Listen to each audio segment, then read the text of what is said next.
హరి రామ రామ రామ హరి హరి, హరే కృష్ణ కృష్ణ కృష్ణ హరి హరి.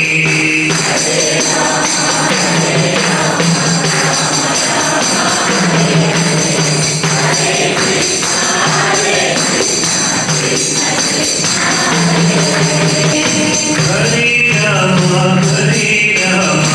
రామ రామ హరి హరి, హరే కృష్ణ కృష్ణ కృష్ణ హరి హరి.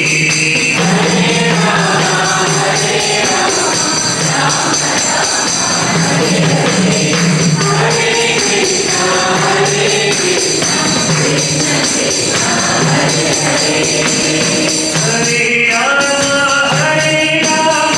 రామ రామ హరి హరి, హరే కృష్ణ కృష్ణ కృష్ణ హరి హరి.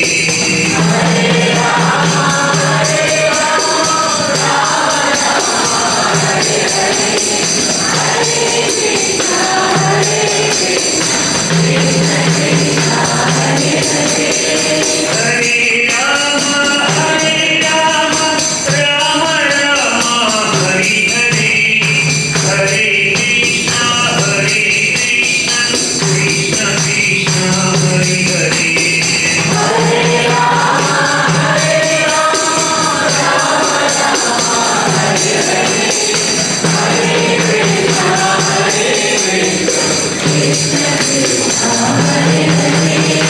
హరి రామ రామ రామ హరి హరి, హరే కృష్ణ కృష్ణ కృష్ణ హరి హరి.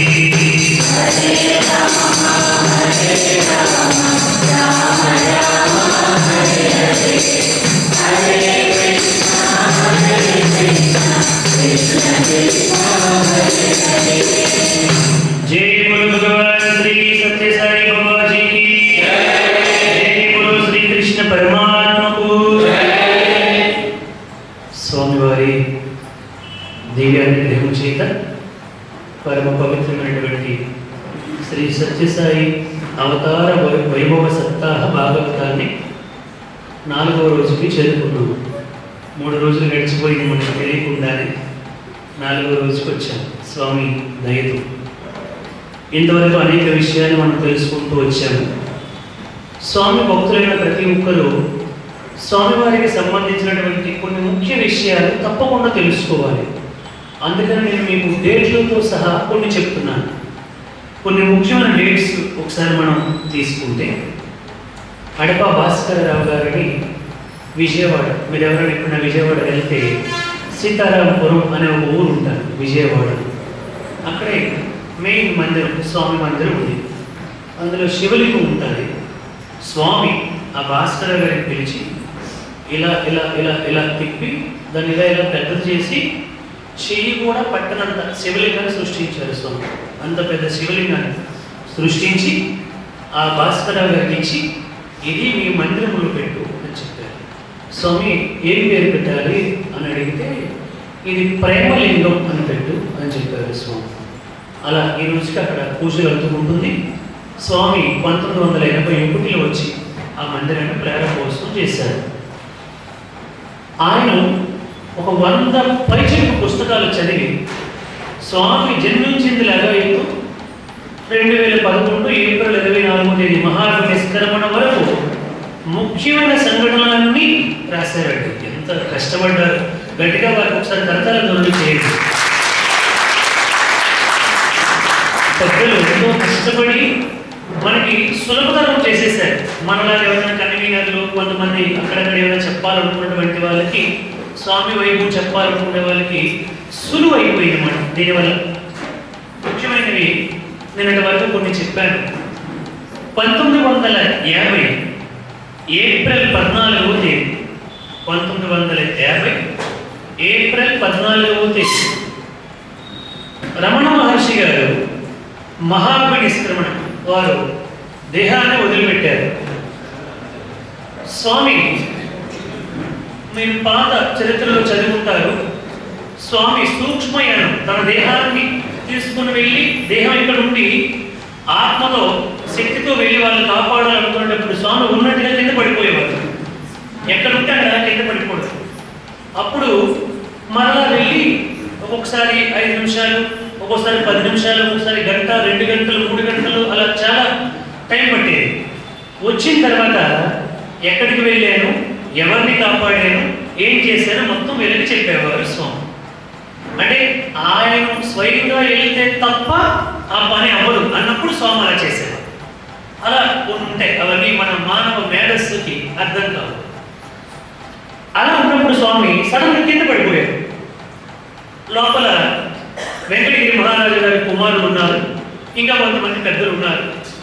స్వామి పడిపోయినట్టు కొద్దిసేపట్లో తెలివి వస్తుంది, చెప్తారు ఎక్కడికి వెళ్ళి వస్తారని వీళ్ళు స్వామిని విసురుతూ సపారణ చేస్తూ ఉన్నారు. స్వామి దేహము ఇలా గాలిలో లేచిపోయింది. మనకి సినిమాలో చూపించినట్లు ఒక 3 అడుగులు ఎత్తు స్వామి దేహం ఇలా లేచిపోయిందంట గాలిలో. ఇది ఎప్పుడు చూడలేదు.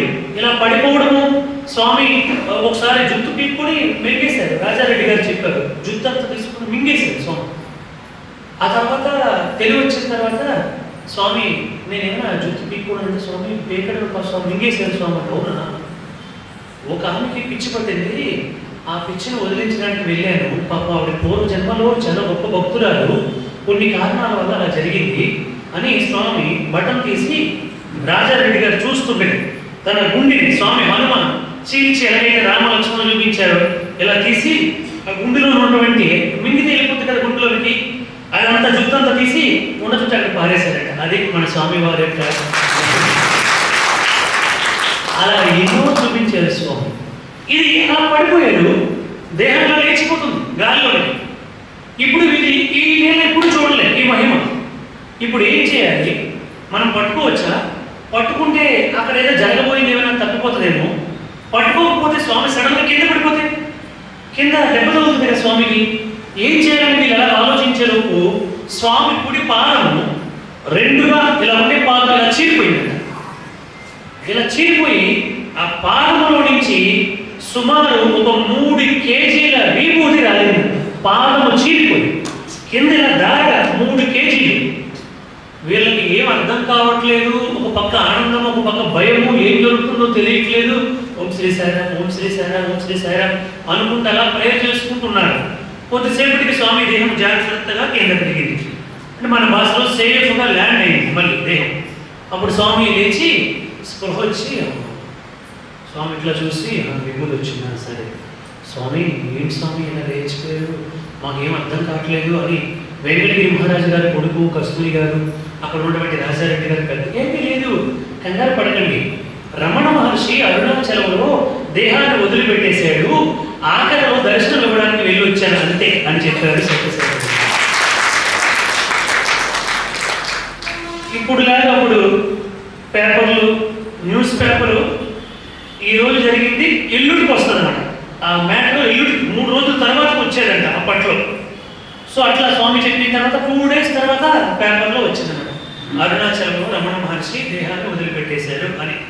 స్వామి ఆయనకి దర్శనం ఇవ్వడానికి అలా వెళ్ళారట. అలా వెళ్ళి ఆయనకి విభూతిని ప్రసాదించారు. అక్కడ ప్రసాదిస్తే అది ఇక్కడ పడింది అనమాట. మీరు చైతన్య జ్యోతి మ్యూజియంలో కూడా చూడొచ్చు. స్వామి విభూతి సృష్టించి షిరిడి సాయిబాబా గారి విగ్రహానికి విభూతి అభిషేకం చేస్తుంటే ఆ విభూతి అంతా మరలా వచ్చి స్వామి శిరస్సు మీద పడుతూ ఉంటుంది అనమాట. అక్కడ అభిషేకం చేస్తుంటే స్వామి శిరస్సు మీద పడుతూ ఉంటుంది. అలా స్వామి అనేక సందర్భాల్లో అనేక మహిమలు చేసి చూపించారు. 1950 నవంబర్ 23వ తేదీ నాడు స్వామివారికి 25వ సంవత్సరం. అప్పుడు స్వామివారికి సాకమ్మ గారు, మీకు ముందుకు వెళ్ళాక ఆవిడ వివరాలు చెప్తాను, వీళ్ళందరూ వచ్చి 25 సంవత్సరాల బాలుడు స్వామి కదండి, టీనేజర్ 25 ఇయర్స్. ఆయనకి స్వామి మీరు భగవంతుడు స్వామి, మీరు ఇచ్చిన డబ్బులతో, మీరు ఇచ్చినటువంటి ధన కనక వస్తు వాహనాలతో మేమందరం సుఖంగా జీవిస్తున్నాము, మీరేమో ఈ చిన్న బంగ్లాలో ఉండడం ఏమిటి స్వామి అని చెప్పి స్వామికి అక్కడ 13 ఎకరాల సువిశాలమైనటువంటి స్థలం కొని ఆవిడ స్వామివారికి వెంకటగిరి మహారాజు గారు మిగతా భక్తులందరూ కలిసి ప్రశాంతి నిలయమైనటువంటి మందిరాన్ని కట్టి స్వామివారిని అందులో గృహప్రవేశం చేయించారు 1950 నవంబర్ 23. చూడండి, అందుకని మనకి శాస్త్రం ఏం చెప్పింది, దేని వల్ల కూడా మనకి భగవంతుడి అనుగ్రహాన్ని పొందలేము. నా కర్మన నా ప్రజయ ధనైన త్యాగైనకి అమృతత్వమానుషకు అంది వేరు. త్యాగము చేయకుండా భగవంతుడి యొక్క అనుగ్రహాన్ని పొందలేము అని చెప్పారు. ఆవిడేమన్నది, శాకమ్మ, స్వామి మీరిచ్చిన డబ్బులతో మేమేమో ప్రశాంతంగా పెద్ద పెద్ద భవంతుల్లో ఉన్నాము, మీరేమో ఈ చిన్న రూమ్లో ఉండడం ఏమిటి స్వామి, మీరు అనుమతించండి స్వామిని బలవంతంగా స్వామిని ఒప్పించి స్వామితో ఒక రకంగా ఫైట్ చేసి ఆ స్థలాన్ని కొని స్వామికి మందిరాన్ని నిర్మాణం చేయించి స్వామిని గృహప్రవేశం చేయించారు. వాళ్ళు భక్తులంటే చూడండి. మనము భగవంతుడి కోసము ఏదైనా త్యాగం చేసి స్వామి చెప్తారు, ఎవరైనా ఫ్యాన్ ఇస్తే ఫ్యాన్ మీద పేర్లు రాసుకుంటారు, ఎవరైనా ఏదైనా డొనేషన్ చేస్తే పలానా వాళ్ళు ఇచ్చారని పేర్లు రాసుకుంటారు చెప్తారు. ఆ డబ్బంతా ఎవరిచ్చిందండి? భగవంతుడు మనకి ఇస్తే, అంటే ఆయన మనకి 1 లక్ష 2 లక్షలు 3 లక్షలు 5 లక్షలు ఇస్తే మనము 1000 2000 3000 ఆయనకి ఇవ్వడానికి మనం ఎంత బాధపడిపోతుంటామో ఒకసారి ఆలోచన చేయండి. అది మళ్ళీ మనకి ఆయన ఇవ్వకపోతే మళ్ళీ మనం ఎంత దుఃఖపడతాము. ఆ డబ్బులు ఇచ్చింది ఆయన ఇచ్చి మరలా మన దగ్గర ఆ డబ్బులు ఇలా మంచి కార్యక్రమాలు సత్కార్యక్రమాలు ఏదో ఒక మంచి పవిత్రమైనటువంటి కార్యక్రమాల రూపంలో మన ద్వారా తీసుకొని మరలా మనకి 100 రెట్లు ఇవ్వాలన్నది ఆయన ఉద్దేశం. నువ్వు ఇప్పుడు ఇవ్వలేకపోతే ఎవరికి నష్టం? భాగవతంలో ఒకసారి కృష్ణ పరమాత్ముడు ఒక ఆవిడికి పళ్ళు అడుగుతాడు. ఆవిడ పళ్ళు అమ్ముకోవడానికి వస్తాడు. చాలా బీదరాలు. పళ్ళు అమ్ముకోవడానికి వస్తే నాకు 2 పళ్ళు ఇవ్వ అన్నాడు కృష్ణుడు, చిన్న పిల్లవాడు. ఆవిడన్నది, ఆ పళ్ళు ఇవ్వాలంటే ఏమైనా ఇవ్వాలి మరి నువ్వు, నేను ఊరికి ఎందుకు ఇస్తాను, మీ ఇంట్లో అయినా ధాన్యమైనా బియ్యమైనా తీసుకొచ్చి ఇవ్వాలి అని అన్నాడు. కృష్ణుడు చిన్న పిల్లవాడు. ఇప్పుడు ఈ పిల్లవాడు ఎంతున్నాడు, అంత పిల్లవాడు. అప్పుడు వెళ్ళి కృష్ణుడు పరిగెత్తుకుంటూ వెళ్ళి వాళ్ళ అమ్మకి, అమ్మ పళ్ళు అడిగితే ఏమైనా ఇవ్వడమ్మా, తీసుకెళ్ళరా ఆ బియ్యం తీసుకుని వెళ్ళిపు అన్నాడు. ఆ బియ్యాన్ని చిన్న పిల్లవాడు, చిన్న చేతులు, దాంట్లో దోశలతో బియ్యం పట్టుకొని తీసుకొచ్చి ఆవిడకి ఇచ్చాడు. ఆ మధ్యలో చాలా బియ్యం కిందనే పడిపోయినాయి. ఆ కొన్ని బియ్యాన్ని తీసుకొచ్చి ఆ బుట్టలో వేసాడు. ఇప్పుడు ఆవిడ కొన్ని పళ్ళు తీసి కృష్ణుడి చేతిలో వేసింది. సరే అనుకుని కృష్ణుడు నవ్వుకుంటూ వెళ్ళిపోయాడు. కొంత దూరం వెళ్ళేసరికి ఆవిడ బుట్ట బరువెక్కిపోయింది. ఏమిటి బరువెక్కిందా అని చెప్పి తీసి చూస్తే ఆవిడకి ఆ ఎన్ని బియ్యం అయితే కృష్ణుడు వేశాడో అన్ని వజ్రాలుగా మారిపోయాయి, అన్ని రత్నాలుగా మారిపోయింది. భగవంతుడికి మనము ఇంత ఇస్తే ఆయన మనకు ఎంత ఇస్తాడో చూడండి. ఆ త్యాగము నేర్పడానికి ఇన్ని సేవలు, ఇన్ని కార్యక్రమాలు, ఇన్ని ప్రవచనాలు, ఇవన్నీ కూడా అందుకోసమే. కానీ జీవుడికి అది తెలియదు. కావాలంటే చూడండి, మీరు ఎక్కడైనా గమనించండి, సామాన్యుడు కొంచెం డబ్బులు తక్కువ ఉన్నటువంటి వాడు చాలా తొందరగా దేవుడికి ఇవ్వాలనుకుంటాడు. డబ్బులు ఎక్కువ ఉన్నటువంటి వాడికి మాత్రం అమ్మో అయిపోతాయేమో. క్షీణే పుణ్యే మధ్యలోకం విశంతే. పూర్వజన్మలో చేసిన పుణ్యఫలంగా దేవుడు నీకు 1 లక్షల రూపాయలు లేదా 1 కోట్ల రూపాయలు ఆస్తి ఇచ్చాడండి. దీన్ని దేనికి ఇచ్చాడు? సత్కర్మలు చేసి దాన ధర్మాలు చేసి భగవంతుడు ఇచ్చిన దానిని భగవంతుడికి మన అర్పించమని ఇచ్చాడు. నువ్వు అర్పించావా, ఎంతకంటే గొప్ప జన్మ ఇస్తాడు. అంటే మనకు అర్థమయ్యే భాషలో చెప్పాలంటే ఈ జన్మలో ఒక 5 కోట్లతో నీకు భగవంతుడు ఇచ్చాడు అనుకో, నువ్వు దేవుడి కోసం త్యాగం చేసావా, నీకు వచ్చే జన్మలో 50 కోట్లతో పుట్టిస్తాడు. చేయలేదనుకోండి, మనం 5,000 రూపాయల ఉద్యోగంతో పనిచేసుకునే దగ్గర పుడతాం. ఎవరి చేతిలో ఉంది ఇప్పుడు? నీ భవిష్యత్తు ఎవరి చేతిలో ఉంది? ఇది నేను చెప్పినంత ఓపెన్ సీక్రెట్ అండి, ఇది రికార్డ్ అవుతుంది, నాకేం భయం లేదు, క్లారిటీగా చెప్తున్నాను.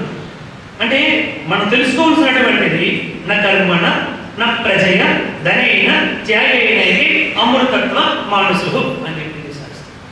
త్యాగము వల్ల తప్ప మోక్షాన్ని మానవుడు పొందలేడు. నా కర్మణ ఏ కర్మల వల్ల పొందలేడు. నా ప్రజయ చాలా మంది ప్రజలు జనబలము నీ వెనకాతలు ఉన్నా కూడా పొందలేవు. త్యాగైనైతే అమృతత్వ మానసు, కేవలం త్యాగము వల్ల మాత్రమే. ఆ త్యాగం ఎవరిది? నీదా? అది చెప్పింది ఆవిడ శాకమ్మ. ఇక్కడ మనందరం తెలుసుకోవాల్సినది, స్వామి నువ్వు ఇచ్చిన డబ్బులతో నేను ఏసీలు పెట్టుకొని బంగ్లాలో ఇంత విశాలంగా ఇంత విలాసంగా జీవిస్తుంటే నువ్వు ఈ చిన్న పాపలో ఉండడం ఏమిటి స్వామి? వద్దు వద్దు, నువ్వు ఎటువంటి పరిస్థితుల్లో కూడా అక్కడే ఉండాలి అని స్వామిని బలవంతంగా తీసుకొని పోయింది. ఈశ్వరమ్మ వెళ్ళి సాగమ్మ దగ్గరికి వెళ్ళి, సాగమ్మ ఎక్కడో కొండ మీదకి తీసుకొని వెళ్ళిపోతున్నావు స్వామిని, ఇక్కడ పుట్టపర్తిలో ఉండేవాడు అని తల్లి బాధ తల్లిది. అప్పటికి ప్రశాంతి నిలయం ఎక్కడ ఉందంటే ఊరు బయట ఏదో ఒక 5, 6, 7, 8 పొలాలు దాటిన తర్వాత ఉన్నట్టుగా ఉండేది అన్నమాట అప్పటికి ప్రశాంతి నిలయం. అలా భక్తులందరూ కూడా ఏర్పాటు చేస్తే స్వామి దాంట్లో గృహప్రవేశం చేశారు. 1950 నవంబర్ 23వ తేదీ నాడు